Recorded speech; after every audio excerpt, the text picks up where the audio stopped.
Hey guys and gals, I'm back at it again. Got my new springs the other day, and I got these yesterday, new shock mounts. I've been wanting to put these on all week, but haven't been able to because of the weather.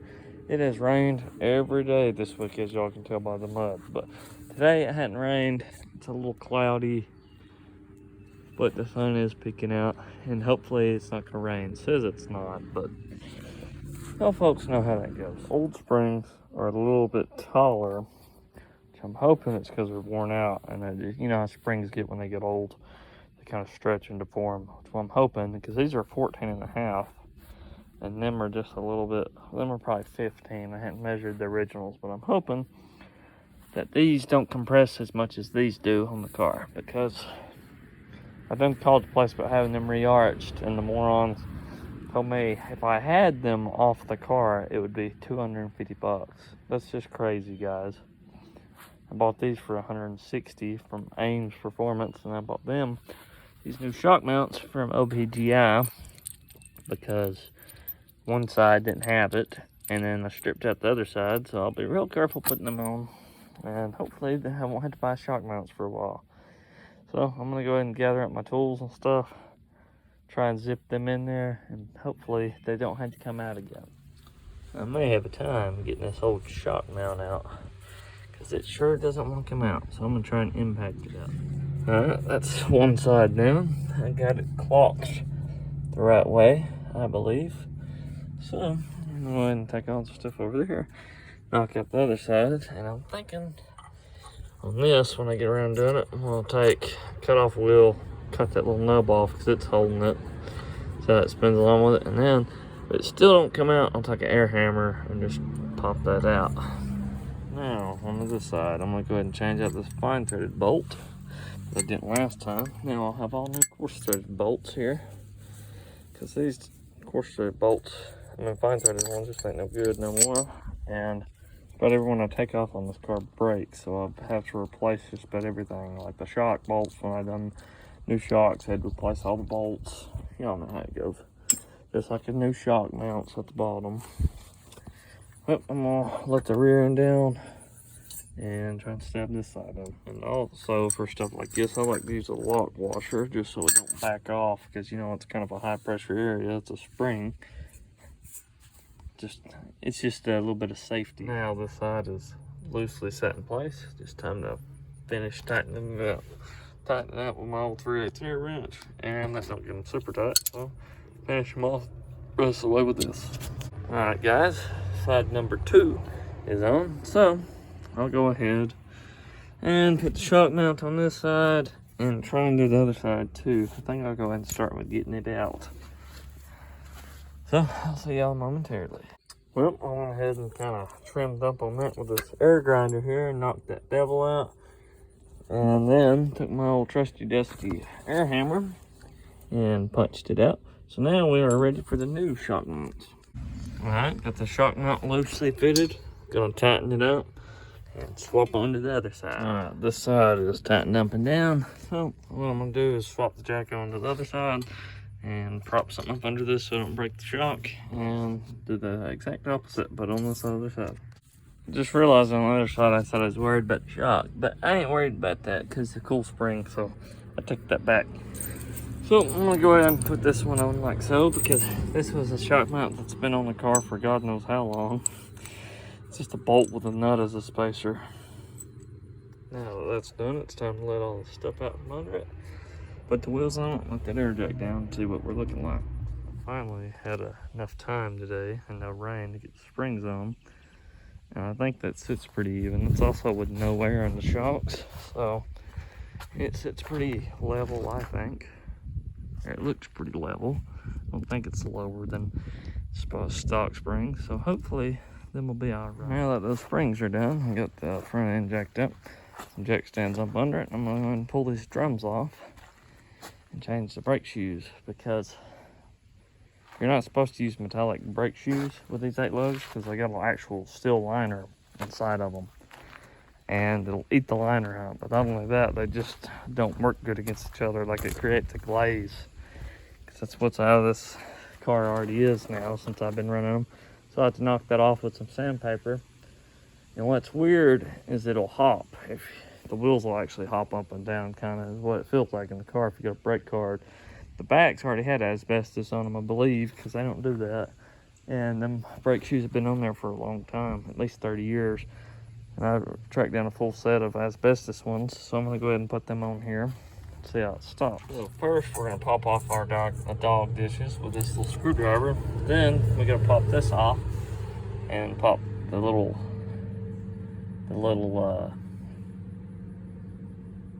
cutter pin through that. And then on the rear, if we was to do that, which we're not changing those right now, which they will need to change soon, they come out like a traditional wheel. You got 5 lugs under the center caps. The fronts are the easiest to come off. Got that popped out with the pry bar. Now you take the axle nut out by first. Well, it's actually a spindle nut because this is the front. But anyways, you want to take this cutter pin out, and then this will come right out with a crescent wrench because this ain't tight anyways. That's what the cutter pin's for. It secures it in. These are the front brake shoes that'll be going on it. Asbestos has been banned in the United States for, I think, 30 years. It's hard for me to remember, but anyways, in Canada it's only been like 17 years. So, but these are actual United States ones. They don't make it anymore. So these are new old stock. And they're, I mean, from New Jersey. He wrapped them, the guy I bought them from, wrapped them up for me in paper towel to keep them protected while they're shipping. But that's genuine asbestos, guys. Not something you find now. They find organic if you're lucky, like Asbestos makes it, but it's hard to find. Ended up breaking the cutter pin getting it out, but that's no big deal. I got an assortment of those. But then you want to take your crescent wrench. That's what I like to do, use. And just take and get it down there nice. And this won't be very tight, because that has to do the rest of that's what the cutter pin does. It does most of the work for you. You want to leave these loose, that way they can spin. Next, after you get that, you got a keyed washer. So when you put this back together, that key has to go in this little slot where it won't go back together. So when I was talking about that glaze, that's what I'm talking about. See how that's shiny? I'll have to take and sand that off real quick with a DA or something. But anyways, that's what we're after. It's these here. So I'm gonna get a pair of vice grips. We're gonna start by taking all these springs off. I started doing disassembly, and yeah, these need cleaned up. I'm hoping I can get by with cleaning them. They just got a lot of crap in them. That, or hopefully I can get by with that. If not, I might have to buy a set of front ones. I rebuilt the back ones. Hopefully they're still sticking in there. Ugh, look at that. It's got a new master cylinder and everything. Started on my new putting these asbestos shoes on and noticed these things look gross. Look like it's about to leak. So they just started leaking like just a minute ago. So I might have to turn to them, hopefully fix them. And if I can't, I'll just have to buy a new one. Well, I took the other wheel off and it's the same way. So we'll go ahead and pull this wheel cylinder off, pop the pistons out of it, and see how the seals and stuff look. Because hopefully I won't have to buy a new one, because they're $40-something a piece, and I'm just not about that. So for those of y'all that don't know, there's not supposed to be any fluid to get past these pistons. So you have these pistons, a seal, a spring, and then another seal, and then there's other piston. And it's leaking past on both sides, which they actually wasn't leaking through the rubbers, which is very surprising. But they gross. I'll probably take them off and hone them. This is just my predicament. I've gotten one bolt loose, and I gotta figure out how to get to this other one. Thinking maybe if I take the bleeder out, I could probably get enough room to do it. So I'm probably gonna start by trying that. What I've decided to do is just go ahead and take these 2 bolts out, which there's a nut behind them, and take these backing plates off. I think that'll be the easiest way to get the wheel cylinders out, so that's what I'm gonna do. So I'm back at it again, guys. What I want to go ahead and do is I'm going to let them wheel cylinders soak in gas, and I'm going to go ahead and clean up these packing plates, and I'm going to go ahead and spray some degreaser and stuff on them, clean them up, and paint it while it's off, which I don't have the other side off yet because I'm gonna do one side at a time. That way I have a reference. I just walk over here and look how the stuff goes and walk back over there. Just makes it easier. But anyways, I'm gonna go ahead and do that spindle, get it nice and painted, get that wheel cylinder cleaned and honed down and put back together, and then we'll move on to this side. Well, I got them in here drying in the sun after degreasing them, including the pistons, and they look pretty good. So now I'm gonna take this drill here and put my hone in it. I'll show y'all. It's this hone right here. It's worn out almost, but I think it's got enough life to do 2 more. I'm gonna put it in that drill truck, dip it in some gas, and hone out the inside of the bore on these wheel cylinders. After I've let them soak in gas all night, so they're clean of all residues and stuff. Alright, so I've hit it with the hone a few times, and I mean there's a few pits, but most of them's really in the middle, and that don't matter. And I've actually built a set worse than these. And these are the originals. See, Delco Remy on that. And then there's the original part number. But the rears on these I rebuilt because I wasn't paying 40 bucks a set for one. And I'm not doing that now. I'm just gonna clean up the rubbers and go ahead and put these back together. I'm gonna go ahead and spray down the rubbers on that to get that rust out of there because they're all nasty. But they really wasn't leaking, they just had a little bit past the seal, but when I was mashing the brake and stuff, it wasn't coming out yet, so I caught that just in time, and most of the time, that gets fixed by cleaning them. Went ahead and wire wheeled the pistons a little bit, kind of knocked anything off that felt abrasive, now they're smooth. Got them washed up, all these seals, I'm gonna just let them dry. Go ahead and do the same with the wheel cylinder itself, and I'll put it together. And also, got that one part prepped, and I'm degreasing it, and I'm about to paint the backing plate. All right, now all that stuff's dry. What you do is you put your spring in, put your seals in, and then in goes the piston, and then this goes on top. Backing plate is painted, and I'm working on putting it back on. I had to put that back on. It's still a little tacky, so I'm gonna be a little careful with it, work slow. But it's coming along. Phone got too hot to record, but I've been working away at it. Almost done. I just got to put the adjuster and the spring on. And I got my nice little guide right here, so I don't have to keep walking back to the other side. But it's coming along. Well, I got this side reassembled. Now time to do the exact same to the other side. Same thing with this side. We're going to take backing plate off and address that because it should not have fluid leaking through it, but I think after that we'll be good. So we'll go ahead and start by taking these keepers off, and then this will all come off. This side is disassembled. Now to zip these 3 bolts out, take the wheel cylinder off. Also, I have to take that brake line loose first, but anyways, then it's time to pop this off, paint it, and repeat. Wheel cylinder's out, and I believe these had never come off. It's a possibility they have, but I just don't think so. But look how gross that is inside there. They just need a good cleaning. Well guys, went ahead and honed this one out too. It's nice and smooth. Got all the rust out, blew it out with the air hose. So now comes the time for reassembly. Alright, so first off, we're gonna take this piece, put it back on here, like so. Alright, then we got our these little needles. They look like a nail, and they got this little slot in them. And what that does is you put these little springs here on them, and they're slotted too.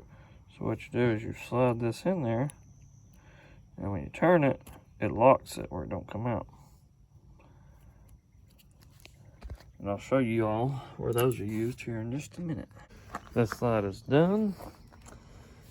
So tomorrow, it's already dark here. Tomorrow, I'll work on getting the rest of that fixed up. So I'm gonna probably brake clean the pads, clean up my drums a little bit. I'm probably gonna have to bleed the brakes. I lost a little bit of fluid. And test drive. Time to say goodbye to the nice, pretty brakes. Putting the wheels and drums back on. And then I'm gonna bleed them and set and adjust the brakes. It was a fight to get the drum on. I had to take this block of wood, keep smacking it, that way I didn't mess nothing up. But it's fully seated now, but it's just got some drag on it. Which is weird because it's all the way unadjusted. It's like this shoe should be more forward, and this shoe should be more forward this way too. But I put it on exactly like they come off, so I don't know what the deal is with that. So all I know to do is bolt it up, yard drive it, and maybe it's because they're new and they just need to be driven on and they'll seat. Well, not seat, but you know what I mean, they'll wear into it. Because I know you want them a little tight, but this is, well, that's actually probably about right if it'll spin like that the whole time. It's just weird. So I'm going to go ahead and tighten that back down and we'll see what it looks like then. And as I said before, so first you're going to take your bearing and see how it's kind of beveled, and that's beveled. Bearing goes like so. And then you take your keyed washer, see how it's keyed? Slide that up over that. And then you take your nut, and there's these little holes in here. There's a few different ones, and that's why they got these notches. Tighten that down. You don't want to like super tighten it, but you want to kind of get it tight and then back it off like a quarter turn, I believe. And then you stick a cotter pin through it, and it keeps it from backing off. So that's how you do that. I'm gonna go ahead and do the other side. Now that it's almost tightened up, it's starting to roll better, so that means I can put some drag on it. So that'll be good, hopefully. Hopefully them wheel cylinders don't leak. I pumped them up and checked them and didn't see no fluid leaking. I probably still have to bleed the brakes again, but after I get that cotter pin through there and it tightened up all the way, put this on there and that keeps your grease in. Well, guys and gals, I bled the brakes, had them working good. And I waited the next day and I decided I wanted to bleed them again. And I accidentally let the master cylinder run out of fluid, so I sucked in a bunch of air. So I want to go ahead and crack the bleeders and use this pump here and try and bleed as much air out as I can. Got it back together, back on the ground. I'm gonna go ahead and push it on the road after I yard drive a little bit. And if it passes that test, I'm gonna take it on the road. Probably won't go over 40 because I don't want them locking up on me or nothing. You never can tell. Just won't be safe. Well, guys and gals, I'd call that a success. This side was kind of tight, but really I can hold that side. It's colder than this side's a little warmer. It pulls just a little bit to the left for some reason. This side's a little hotter. So I probably need to adjust this side in a little more. What's weird is that side over there, the other side, is adjusted all the way in. This side I adjusted it out a little tighter because it's loose, but I think it's a winner. There's our little kitty cat. But I'd call that a win, so I appreciate all y'all watching, and don't forget to like and subscribe.